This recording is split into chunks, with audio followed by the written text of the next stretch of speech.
Call today for your free consultation at our laser and skin clinics in Dublin, Mullingar and Athlone. Visit laserandskin.ie. Is your car insurance due for renewal? At Innovo Insurance, you can save up to 25% off on your car insurance. Call Innovo Insurance now on 0818 222 400. Don't renew until you call Innovo Insurance. Innovo Insurance Limited Trading as Innovo Insurance is regulated by the Central Bank of Ireland. Minimum premium of €344 applies. Acceptance criteria and terms and conditions apply. At Repromed, we know every fertility journey is different. That's why our world-class specialists offer personalised treatments with compassionate care. With clinics nationwide and a new location in Cork, our consultant-led teams provide the fertility expertise to give you the best chance of success.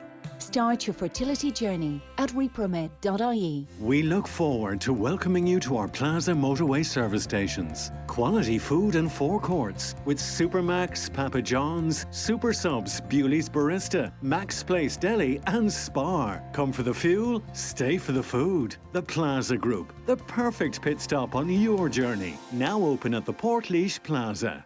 Introducing Zoocar Personal Leasing. Find all the latest models in one place. Build your perfect vehicle and tailor the deposit, mileage and contract length. For the new way to drive, visit zoocar.ie. You may have moved on in your career, but has your pension followed? At pensionowl.ie, we help busy professionals like you take control of their pension savings, moving them from old employer pension schemes into their own name. We can even help you access part of your pension when you turn 50.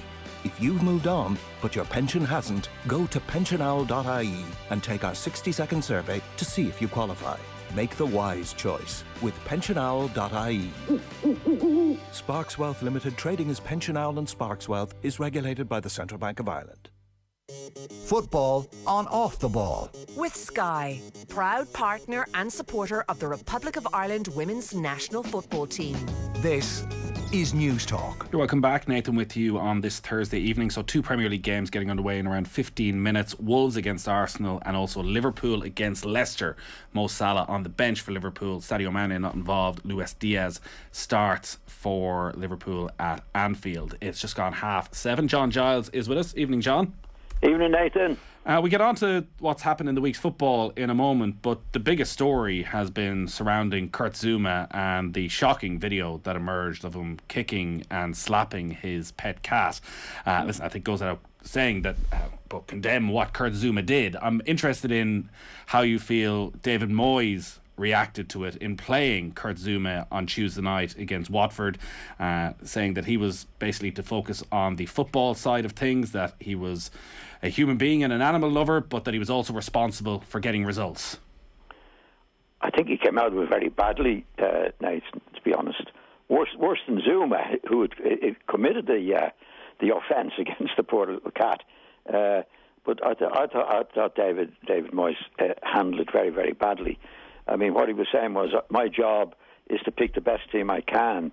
Well, we know that. But, I mean, if one of his players had murdered somebody during the week, would he play him in that situation? If his response was very, very poor. I think he should have left him out. Yeah. Of the match the other night. Is it from a manager's point of view, is it simple? Because maybe David Moyes is looking at the reaction inside the dressing room, he's looking at how players are responding, does he hang them out to dry, might be what he's trying to weigh up in his mind. Like, are any of those things that the manager should be thinking about? Or when a player has brought such shame on the club, should it be a very straightforward thing that this is not acceptable and what you do away from the club has to reflect well on the club?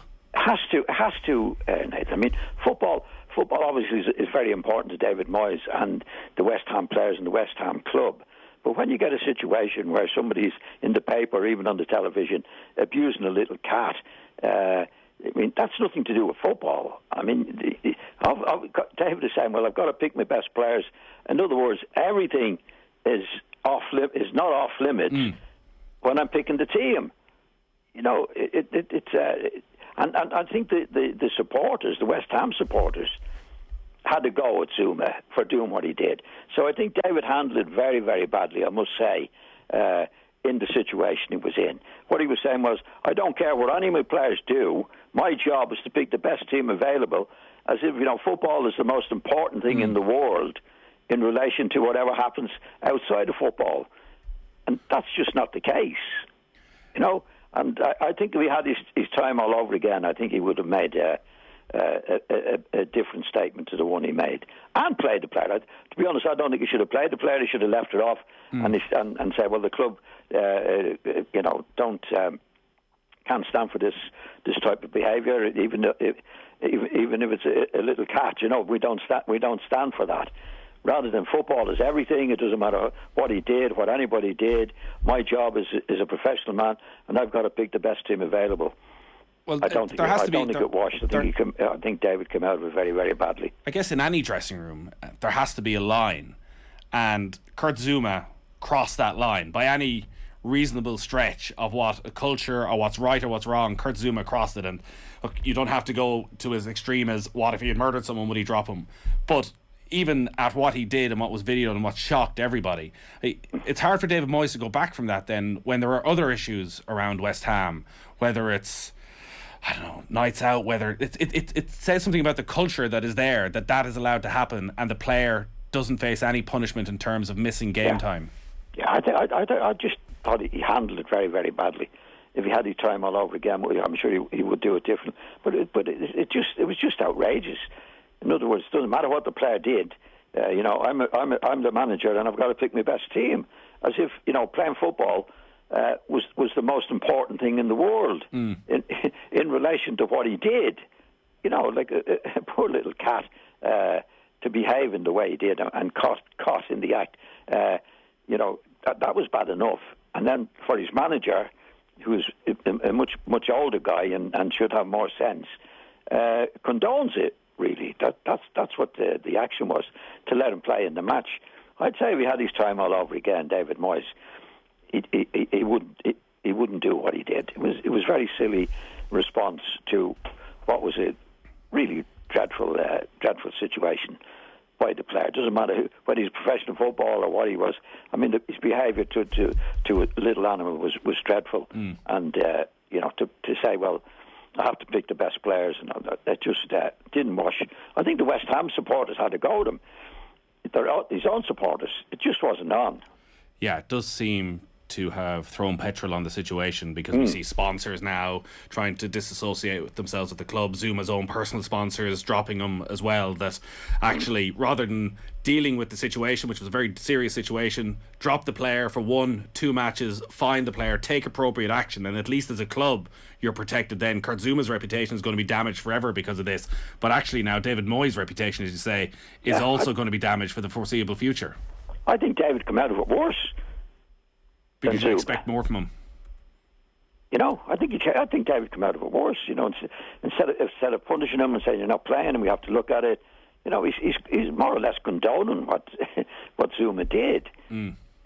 I just like David is a very, very sensible lad, intelligent guy. I think to put himself in that position, I just find it extraordinary, really. Just to move on then. Roy Keane, you were talking about last Thursday night, and the possibility at that stage that he was been linked with Sunderland.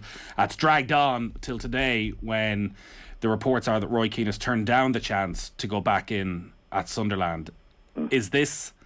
Well, this, it seems, was the only job he was being offered, and he's keen to get back into management. Should he have taken it, even if he had some reservations? Well, what I know of the situation, Nathan, it was that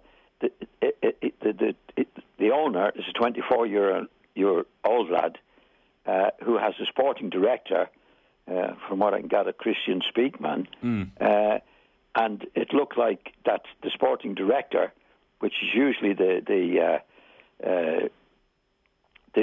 contact between the board and the board, the connection is to the board rather than to the manager. And Roy Keane has been in the game a long time. So I think what he was saying was, I'm not going to take instruction from a 24-year owner and a sporting director. Because what's happening in football a lot, they don't call them sporting director, it's the director of football, Nathan. And what that is that the director of football, in my opinion, is a person who is responsible to the owners or the directors. In other words, he is their director of football, not the manager's director of football. and they become very, very powerful people because they make decisions on who's coming and who's going in the club, not the manager. That's in lots of clubs, not in all clubs, but lots of clubs. So if things go wrong, in my opinion with football, anybody going into management, Nathan, has a vision, if that's the right word, of how they want the team to play. And to fulfill that vision, you've got to get the players in that you want and get rid of the players if you don't want. In my opinion, it's 90% of the job, right? So if you take that away from the manager, with a director of football who's responsible to the directors, not the manager, then 90% of the job is gone. But, John, surely beggars can't be choosers, and Roy Keane is out of management for a decade at this stage. Half the clubs, if not more, in football have a director of football that if he wants to get back into management, he's just going to have to suck it up. Well, he will suck it up. He's in a very, very fortunate position now as an ex-player. I'd say he's quite a wealthy lad who's in a very, very good job, I believe, to be well paid, right? So he's in a position to say, thank you, but no thank you. I don't want to do it under those conditions. Now, there's a lot of lads go into management, have to suck it up, Nathan, and take those conditions. And most of them that I see don't make it, right? But they've no choice, because usually in management for Sunderland and anybody else, there's usually about 5 to 6, maybe 8 to 10 applicants for the job. Yeah. So lots of people coming out of the game or haven't been in the game a long time have to suck it up and take it under those conditions and think, well, I'll make it work, okay? And especially in my day, where lads needed the job desperately. Nowadays, there's some lads need the job desperately. Roy Keane doesn't need the job desperately. He's in a very good position. I'd say he's quite a wealthy lad. It wouldn't be a financial situation that he has to take the job under those conditions, right? That he can say, thank you, but no thank you to the club. Yeah. Rather than saying, well, I have to take it, even under those conditions, I'll make it work. I've seen it happen loads and loads of times. I'll make it work, I'll do this, I'll do that. 9 times out of 10, it doesn't work. It just doesn't, because you're not getting what you want with players on the pitch. 90% of the job is more than 90%, is getting the right players in to do what you think is right or good. Roy Keane doesn't need that now. But he's not desperate for the job. He's not, but he clearly does want. I was going to say he does want to get back in. Should he have even been putting himself in the mix for the Sunderland job? Like, they're a League One team. This is Roy Keane we're talking about, one of the Premier League's greatest ever players. Yes. Albeit 10 years out of the management game. It feels as though this job is actually beneath Roy Keane, even if he is looking to get back in. That if you go in that cycle of managing in League One, it's hard to get out of it. Well, it is, but like if you're going to the League 1 or 2 or 3 or Premier League, what you need is the conditions that you're in charge of the playing situation, letting the players go you don't want and getting the players in that you do want. Now, obviously, he's gone and he's put himself forward to listen to what were the conditions, right? Now, in football, a lot of lads who put themselves in are desperate for the job for one reason or another, right? In Roy Keane's case, I'd say he's not desperate for the job. He's been out of the job a long time, and he's gone okay. He's making a good name for himself and a good reputation for himself on television, rather than going into. I mean, management is a very, very difficult job. Yeah, right? Very, very difficult job, and that's having the conditions right. Now, if he's going in and that fella says a 24-year-old, yes, but you have a director of football here, and he'll be doing this, he'll be that. And Roy Keane, I think he said, well, thank you very much, but I don't want to go in those conditions. And on a personal level, I don't need it. I'm quite a wealthy lad. I've got a job, a very good job on the television, where I'm not responsible for results. I'm getting well paid at that. So you can stick your job nicely. And I think that's what he's done. Yeah. And in my opinion, quite rightly. All our football is brought to you by Sky. You can watch Manchester United take on Southampton this Saturday live only on BT Sport. They're just underway at Anfield. Liverpool against Leicester. Liverpool and Luis Diaz on his first start with a chance inside 10 seconds for Liverpool, but some good defending from Leicester in the end to deny Luis Diaz. Of the games that happened this week, John, there was a cracker last night, 3-3 draw in the end between Aston Villa and Leeds. Philippe Coutinho central to everything good about Aston Villa last night, got a goal, set up a couple of more goals. Steven Gerrard had the connection from his Liverpool days, and it looks as though he already has shown that he can get the best out of Coutinho again. And we are talking about a player who at his best at Liverpool was right up there among the very best in the Premier League. Yeah, it's not very often as a manager, Nathan, that you know players as well as the manager of Villa knows this particular player. He played with him, Steven Gerrard played with him, and you don't suddenly become a bad player. And it does happen that players go into situations like he did, that it just didn't suit the situation, you know. But he hasn't become a bad player. And I think Steven Gerrard, I think quite rightly, would say, no, I know what this fella can do. And I'll give him the confidence. In other words, if what happens with players, I mean, players can be at all of different mentalities, Nathan. You know, some are hard-headed, some are not hard-headed. And the soft-headed ones, can easily be put out of the picture in their own heads. Like say this lad went in Real Madrid, wasn't it? In Barcelona, yeah. Barcelona, sorry. And it didn't work for him. But you don't suddenly become a bad player. Like it could have been the manager there, or the coach was there, who wasn't playing him in the right position, didn't want him to do this, didn't want him to do that, and the lad loses confidence in it. And it can happen. It can happen to a lot of players. Some players could say, "No, it's not me; it's the manager," and be okay. Some don't, and I think that's what happened in this situation. But Steven Gerrard played with him for a few seasons and knows what a good player he was. And also, with the player coming back to somebody like who believes in him, then he gets his own belief back in himself, Nathan. And good luck to him. He seems a good lad, terrific player, and he's doing his stuff for Steven Gerrard. That can happen.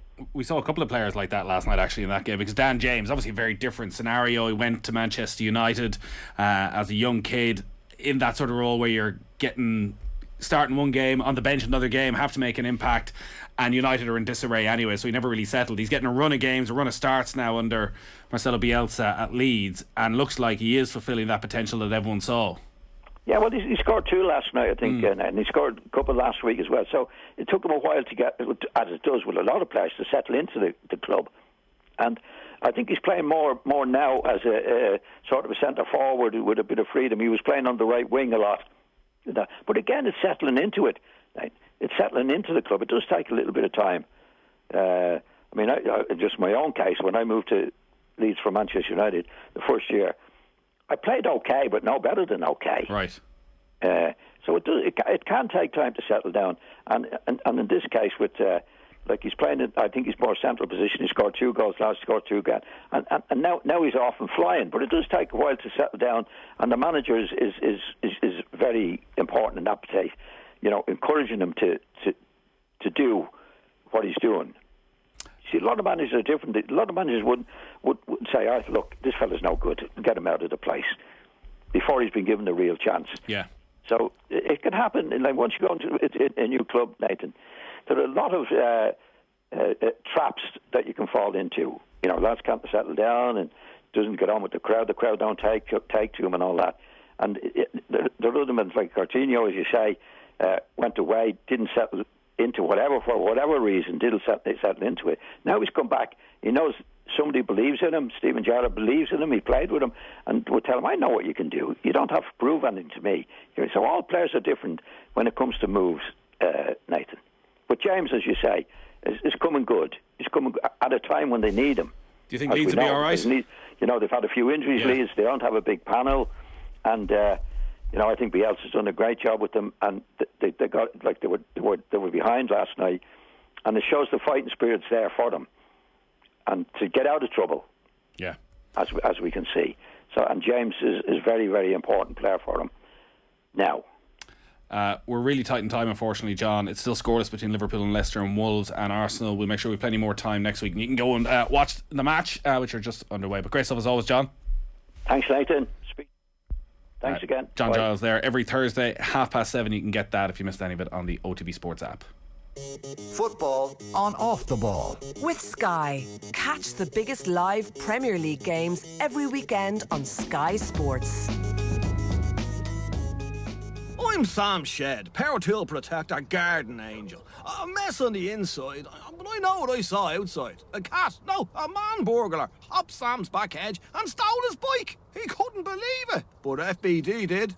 With no excess to pay, they'll get him back in the saddle. After all, sure, support is what FBD do. Visit fbd.ie today to save 25% on your new home insurance quote. €650 limit per theft claim for owner-occupier contents in the open cover. Specified all risks required for items over this value. Claim will affect no claims bonus. Terms and conditions apply. Underwritten by FBD Insurance plc, FBD Insurance Group Limited Trading as FBD Insurance is regulated by the Central Bank of Ireland. You're hearing the sounds of a street in India.